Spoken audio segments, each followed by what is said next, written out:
Hey, good morning, guys. Welcome to Coffee with Cal on the back deck. I appreciate the fact that you would give me some of your time.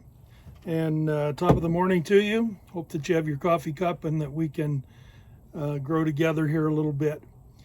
So, God gave me a vision to see 1 million grandfathers who will commit to being the primary disciple makers in the lives of their grandchildren, commit to passing on blessing to that next generation, allowing the favor of God to move down through the generations and into the lives of those kids, so that those kids will be equipped and be capable of influencing and navigating the world in which they're going to live in the years ahead. The thing that I realize as we talk about this and think about this is that it is not just going to happen. This is going to take determination. This is going to take focus.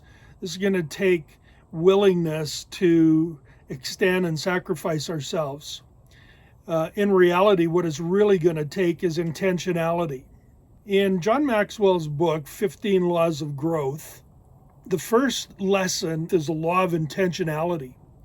My friend Wayne Dirksen always says, drift is nobody's friend. You never drift to good places.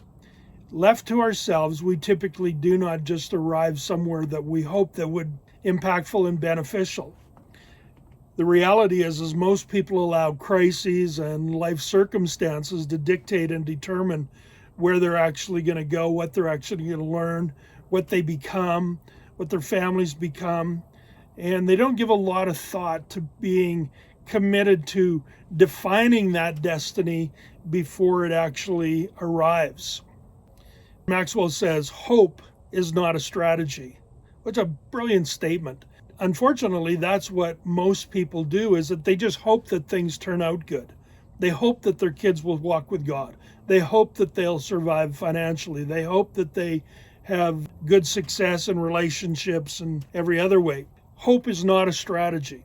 So in this slot of time that I call Coffee with Cal on the back deck, I would like to invite you to walk with me and journey with me as we learn the principles of intentionality. Proverbs 16:7 says, when a man's ways are pleasing to the Lord, he makes even his enemies live at peace with him. I look at that and I go, you know what, if we have a generation of people whose ways are pleasing to the Lord, then they will influence the world, even the enemies of which are lined up against them. The gospel has always had lots of resistance and lots of opposition.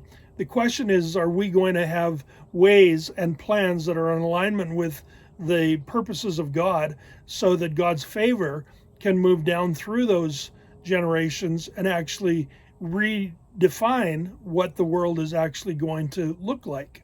I think that's an important challenge for us with regards to our children and our grandchildren. That proverb goes on into verse 9, and it says, in his heart a man plans his ways, or plans his course, but the Lord determines his steps. So what that's saying is that it's our responsibility to create our plan. It's our responsibility to create our course, our destiny. And as we do that, and as we walk in the best way we understand as far as aligning ourselves with the things of God and receiving the favor of God, God will take those plans and he'll take those steps and he will direct them in a way that is to his advantage and to our blessing. Therefore, my point is that we need to become super intentional about our purposes and what it is that God wants us to do, and how are we going to impact and influence our children and our grandchildren. My first question for you is, do you have a growth plan? Are you being intentional about impacting and influencing the future and the direction of your family and of your children? In that book, 15 Laws of Growth, Maxwell talks about 8 different things that prevent us from being intentional. The first one is that we have what he calls an assumption gap. We just assume that everything is going to turn out the way that we hoped. As I said earlier, hope is not a strategy. The assumption that things will just work out is not accurate. The second thing is that there's a knowledge gap.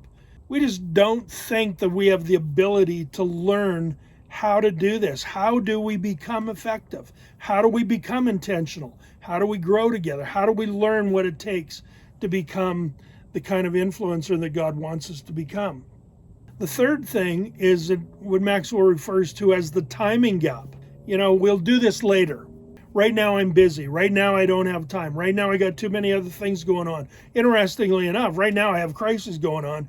Now is not a good time, and being focused on actually having an exceptional growth plan. Then there's the mistake gap. The fourth one is the mistake gap. We're afraid of doing it wrong. We're afraid that we're not going to get to the place where we want to be, simply because we're fearful of making a mistake. We're fearful of not being as effective as we would like to be, that it won't turn out the way that we want it to be. We're afraid of the mistakes that might be ahead of us. The fifth one is that there's a perfection gap.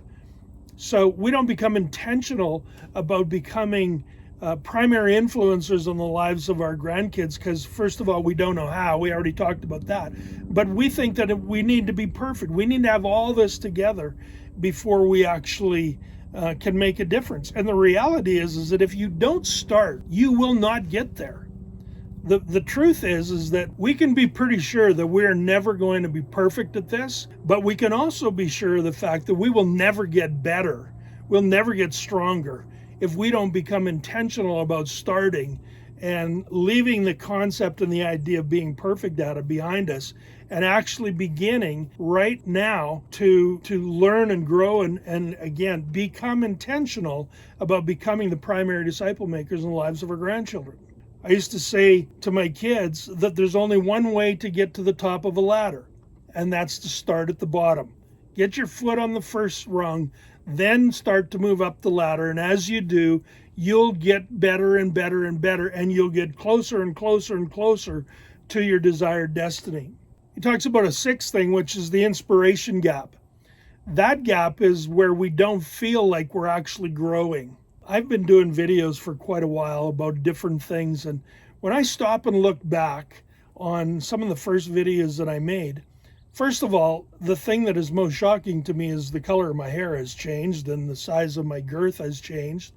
Well, in reality, when you start to grow and you start to become intentional about your growing, you will unknowingly become more impactful and more effective simply because of your determination and your intentionality about growing. You will start to see and emerge in ways that actually are very difficult for you to recognize. But if you do an inventory and look backwards, you'll begin to see that, you know what, I am moving forward. That is growth. The mind of man plans his course, God directs his steps. If we will begin to become intentional, if we'll begin to grow and move forward, God will see to it that our growth becomes more influential. The seventh thing is the comparison gap. And wow, are we ever brutal at this? We are constantly comparing ourselves with other people. We're constantly comparing ourselves with one another. The funny thing is that when we compare ourselves with others, more often than not, we actually see ourselves as being inferior. I'm never tall enough, I'm never short enough, I'm never medium enough, I'm never skinny enough, I'm never too heavy. That's probably not one that we think about. I already have that one down. If we're going to become intentional, we have got to stop comparing ourselves with one another and learn from each other and grow with each other, as opposed to seeing each other as somehow a limiting influence. And then the last one that he talks about is the expectation gap. The idea of being intentional is that we do it because we recognize that there are challenges that are involved in whatever it is that we do that is outside of our comfort zone. The expectation gap is that, quote, I thought it would be easier. There's an old saying in fitness is that motion is the potion. In other words, you begin to move, you begin to grow, then that growth becomes more comfortable and more meaningful and more obvious. But if you get tired too early and quit, well, you'll get that result. You will drift to somewhere you don't want to drift to. Stop worrying about the expectations. Just do it. Just engage in the process, engage in the journey, and you will begin to experience the fruit of that effort. Maxwell says, if Rome wasn't built in a day, how long are you going to give yourself to grow into what God wants you to be?